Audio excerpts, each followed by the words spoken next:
গণঅভ্যুত্থানের প্রেক্ষাপটে প্রায় ৫ বছর পর মুক্ত হয়েছেন মাইকেল চাকমা।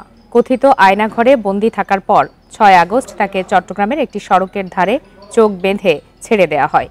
বন্দিদশা থেকে ফিরে জানতে পারেন পুত্রশোক বুকে নিয়ে তার বৃদ্ধ পিতা মারা গেছেন। মাইকেল চাকমা আর জীবিত নেই ধরে নিয়ে রীতি মেনে তার শেষকৃত্যও করেছে পরিবার। ২০১৯ সালের ৯ এপ্রিল থেকে নিখোঁজ ছিলেন পার্বত্য চট্টগ্রামের আঞ্চলিক রাজনৈতিক দল ইউপিডিএফ এর সংগঠক মাইকেল চাকমা। ঢাকা শ্যামলী থেকে সাদা পোশাকে তুলে নিয়ে যাওয়া হয়েছিল তাকে।